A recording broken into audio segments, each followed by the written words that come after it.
Before you finalize your next strategic plan, ask yourself, will it drive meaningful change? Or will it become another document that sits on the shelf, only to be brought out again when it's time to do the next strategic plan?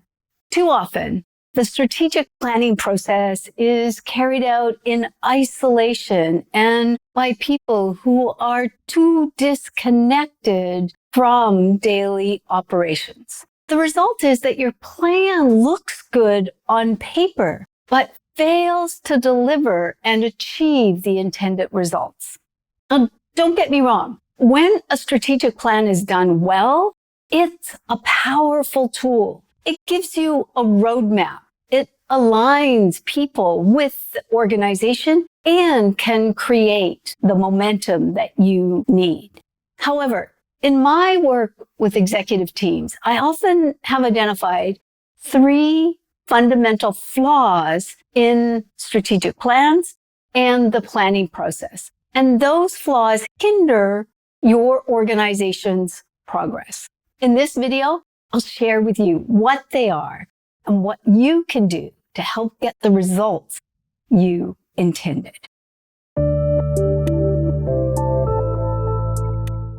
Let's jump right in. Flaw number 1. Assuming setting goals equals change. Setting strategic goals, setting goals is not enough. Just because people understand and know the goal doesn't mean they will adopt the new and necessary behaviors and activities. Action occurs when individuals in the organization have internalized the need, when they have committed to adopting those behaviors, activities, attitudes, and unlearning current behaviors and attitudes. When they see themselves and believe that they are capable of engaging in those new behaviors and activities. And finally, when they believe that your organizational culture, that the environment in your organization will support those new behaviors, those activities that are outlined in your strategic plan. Flaw number 2, failing to identify the specific changes needed to achieve those strategic goals.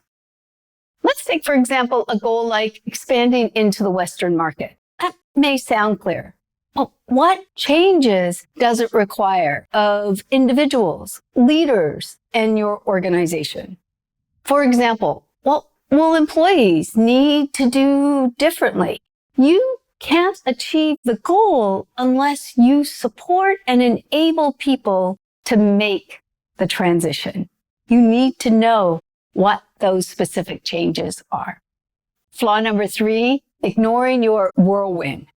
Chris McKenzie, in his book, The 4 Disciplines of Execution, states that setting too many goals and not accounting for the whirlwind, that is your daily operation, is one reason strategy fails in implementation.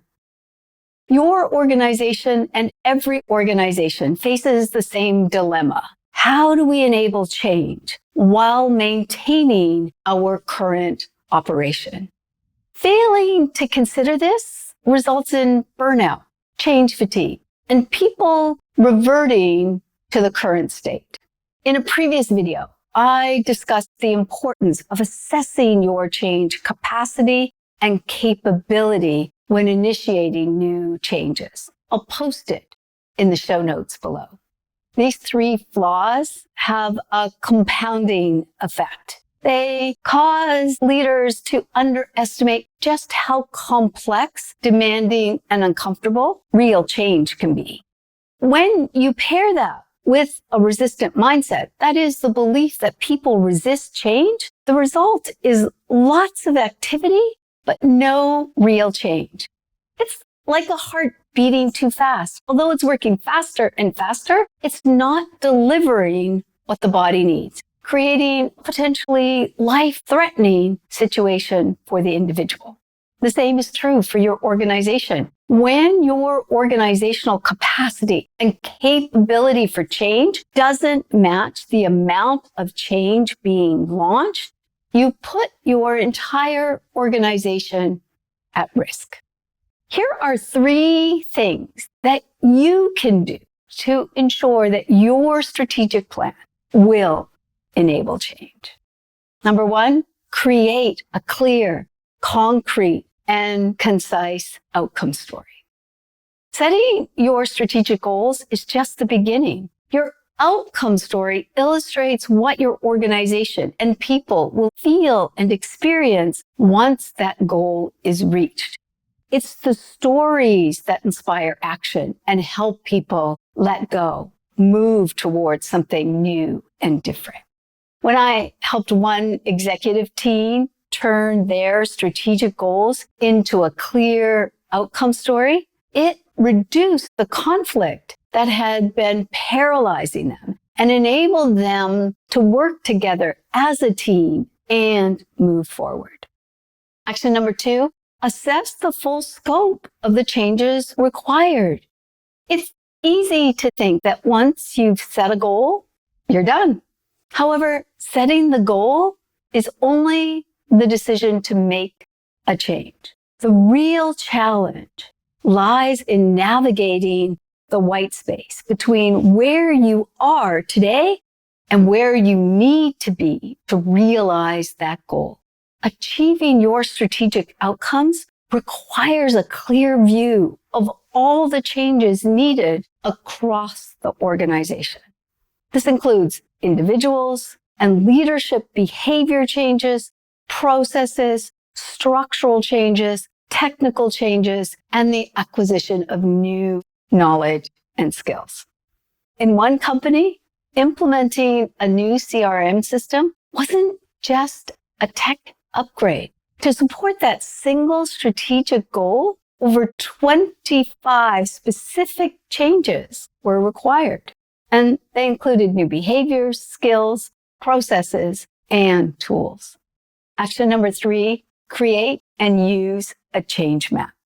Every change you make in your organization, regardless of its size, will send ripples through your organization. Changes are rarely isolated. They're interconnected with your operations, other initiatives, and broader strategic goals.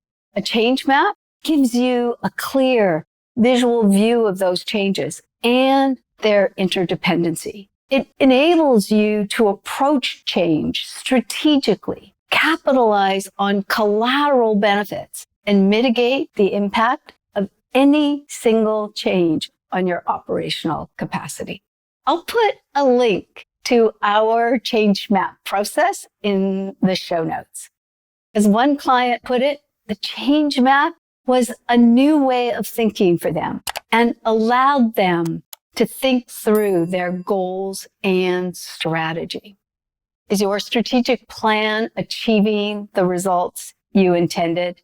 If not, and you're ready to design a strategic roadmap that enables real change, then let's have a conversation.